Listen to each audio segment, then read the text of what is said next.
Hello बच्चों, कैसे हो आप लोग। पिछले वीडियो में हम लोग क्लास 6 के सामाजिक आर्थिक एवं राजनीतिक जीवन चैप्टर 2 विविधता और भेदभाव का क्वेश्चन आंसर कर रहे थे। तो जिसमें 11 तक के प्रश्नों को हम लोग हल कर चुके थे। जो पाठ्य पुस्तक के बीच बीच से जो क्वेश्चन आता है उसको हम लोग कर चुके थे, और 11 के बाद बचा हुआ है तो 12 नंबर क्वेश्चन से हम लोग करेंगे। और इसके साथ ही मैं सारे क्लास का, क्लास 7 का, 6 का, 8 का, सारे क्लास का स्टार्ट कर चुकी हूँ। जो क्वेश्चन आंसर है वो भी और चैप्टर भी। तो इसका जो वीडियो है और इस चैप्टर का, उसका लिंक आपको डिस्क्रिप्शन में मिल जाएगा। और चैप्टर 1 मैं करवा चुकी हूँ, तो डिस्क्रिप्शन से आप देख सकते हैं या फिर आप प्लेलिस्ट से भी देख सकते हैं, आपको सारा वीडियो वहाँ पे मिल जाएगा। तो क्वेश्चन नंबर 11 तक हम लोग कर चुके थे, तो आज करेंगे 12 से। तो ये आपको क्लास 6 में जो बच्चे हैं उनके लिए भी बहुत ज़्यादा हेल्पफुल है, और साथ ही जो बच्चे हैं, जो स्टूडेंट सीटेट टीईटी वगैरह का तैयारी करते हैं उनके लिए भी ये बहुत ज़्यादा इम्पोर्टेंट होता है, क्योंकि एनसीईआरटी बुक से बहुत ज़्यादा क्वेश्चन आते हैं। 12 नंबर क्वेश्चन है, क्या आपको कभी अपने प्रति लोगों के पूर्वाग्रह का अनुभव हुआ है, या आपने दूसरों के प्रति भेदभाव भरे व्यवहार को देखा है, उससे आपको कैसा महसूस हुआ है। तो ये क्वेश्चन जो है इसका आंसर आप लोग देंगे, क्योंकि ये आपके अनुभव को पूछ रहा है। तो इसमें टीचर आपको नहीं बता सकते हैं, क्योंकि आप ही बताओगे कि आप लोगों के प्रति पूर्वाग्रह का अनुभव किए हैं या फिर किसी और के साथ कोई भेदभाव भरे व्यवहार देखे हैं। तो इसको आप लोग लिखेंगे और मैं आप लोगों से बोलूँगी कि मुझे कमेंट में लिख के इसका आंसर आप लोग ज़रूर बताएं, जो भी बच्चे इस क्वेश्चन को कर रहे हैं। क्वेश्चन नंबर 13 है, दलित के अलावा कई अन्य समुदाय हैं जिसके साथ भेदभाव किया जाता है। क्या आप भेदभाव के कुछ अन्य उदाहरण सोच सकते हैं। इस क्वेश्चन को अगर आप देखेंगे तो ये आपको एनसीईआरटी पाठ्यपुस्तक पेज नंबर 25 पे मिलेगा।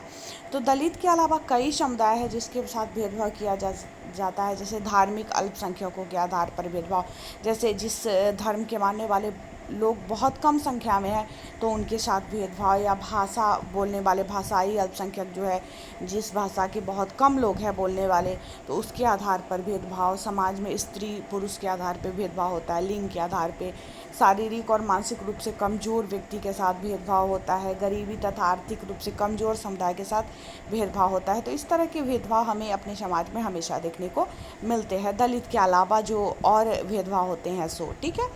क्वेश्चन नंबर 14, उन तरीकों पर चर्चा कीजिए जिसके द्वारा खास ज़रूरत वाले लोगों के साथ भेदभाव किया जा सकता है। ठीक है। और जब आप इस क्वेश्चन को देखेंगे बुक में, तो एनसीईआरटी पाठ्यपुस्तक के पेज नंबर 25 पे आपको ये क्वेश्चन मिलेगा। तो खास ज़रूरत वाले लोगों के साथ भेदभाव जो होते हैं वो कई प्रकार से हो सकते हैं। जैसे इस तरह के जो व्यक्ति होते हैं उनको लोग अपने साथ खाना ना खिला के, ऐसे व्यक्ति से बात ना करके, ऐसे व्यक्ति को अपने पास ना बैठाना, ऐसे व्यक्ति को परिवार से अलग रखना, ऐसे व्यक्ति से अपमानजनक भाषा में बात करना, मतलब अच्छे से बात नहीं करना, ऐसे व्यक्ति को उनके अधिकारों से वंचित रखना। तो इस तरह के भेदभाव जो हमें देखने को मिलता है खास ज़रूरत वाले लोगों के साथ। ठीक है। इसके बाद हम लोग पाठ्यपुस्तक से क्वेश्चन करेंगे। पाठ्यपुस्तक आधारित जो लास्ट में प्रश्न रहता है, जो चैप्टर हम लोग कर चुके होते हैं, तो उस प्रश्न को करेंगे। अब तक जो प्रश्न हम लोग किए हैं वो बीच बीच से जो एनसीईआरटी में क्वेश्चन रहता है उसका किए हैं। तो क्वेश्चन नंबर 1 है, निम्नलिखित कथनों का मेल कराइए, रूढ़िबद्ध धारणाओं को कैसे चुनौती दी जा सकती है, इस पर चर्चा कीजिए।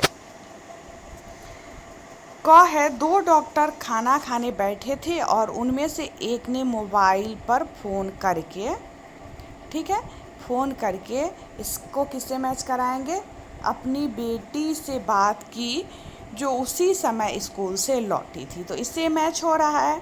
दूसरा है, जिस बच्चे ने चित्रकला प्रतियोगिता जीती वह मंच पर, इसका किससे मिलाएंगे, 4 से मिलाएंगे। वह मंच पर पुरस्कार लेने के लिए एक पहियों वाली कुर्सी पर गया, मतलब वो दिव्यांग था, विकलांग था, इसलिए पुरस्कार लेने के लिए पहियों वाली कुर्सी पर बैठकर गए। तीसरा है, संसार के सबसे तेज धावकों में से एक, इसका होगा,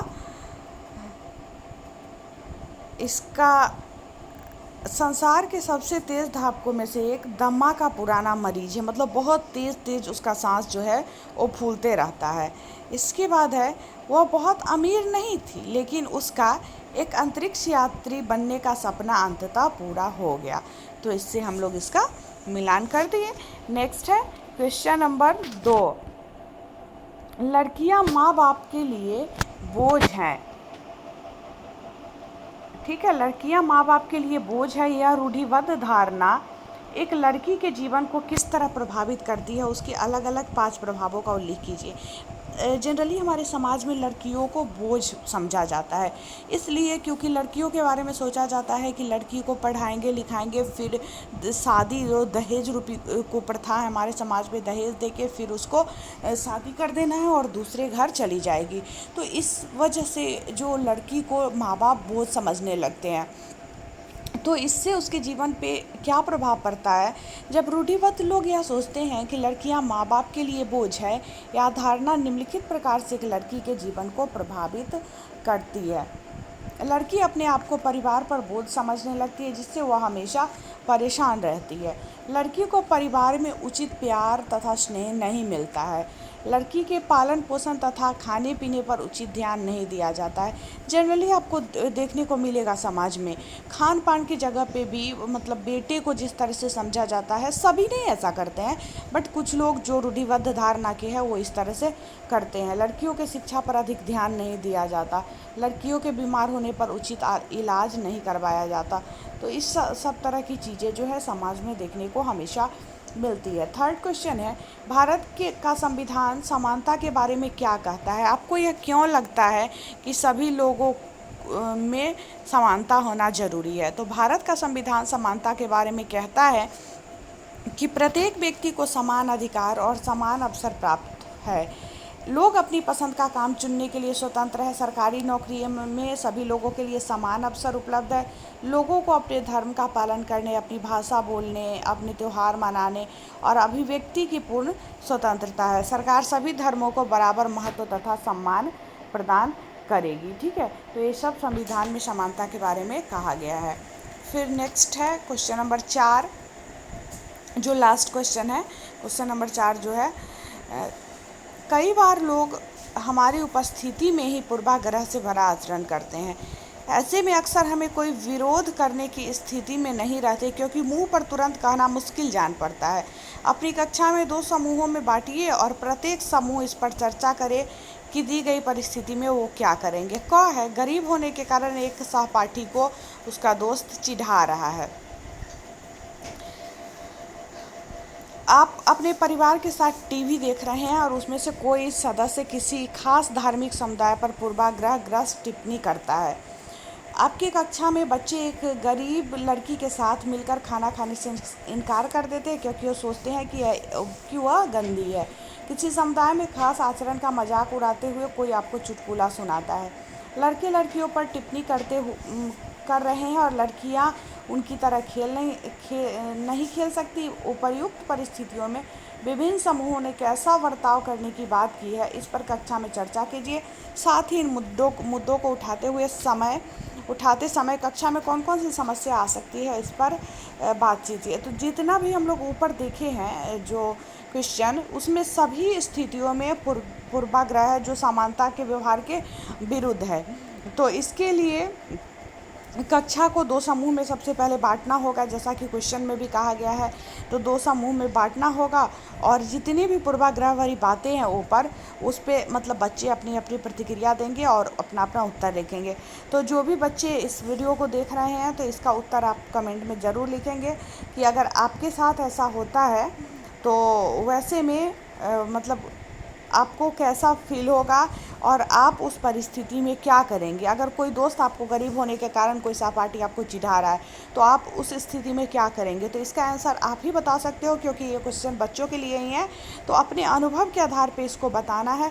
तो आप लोगों के साथ अगर इसमें से जितना भी है कि कोई अगर आप टीवी देख रहे हो तो खास धार्मिक समुदाय पर पूर्वाग्रह टिप्पणी करता है, या मतलब जितना भी चीज़ें हैं, कक्षा में लड़का लड़की मिलकर खाना खाने से इनकार कर देते हैं, तो उस बारे में आप क्या सोचते हैं और आप ऐसी परिस्थिति में क्या करेंगे। तो आप कमेंट में ज़रूर लिखें, ताकि आपका जो आंसर हो उसको मैं देख पाऊँगी। अगर आप कमेंट में लिखेंगे कि आप किस तरह का आप उस समय महसूस किए, आप उस परिस्थिति में आप क्या कर सकते हो। तो आज का जो क्वेश्चन नंबर चैप्टर नंबर 2 था, विविधता और भेदभाव, ये सब ख़त्म हो गया। और नेक्स्ट वीडियो में हम लोग चैप्टर 3 को करेंगे, क्लास 6 के, और भी क्लास के धीरे धीरे करेंगे। तो टोटल चैप्टर जो है वो कंप्लीट हो जाएगा। तो मिलते हैं फिर आप लोगों से नेक्स्ट वीडियो में, तब तक के लिए बाय बाय।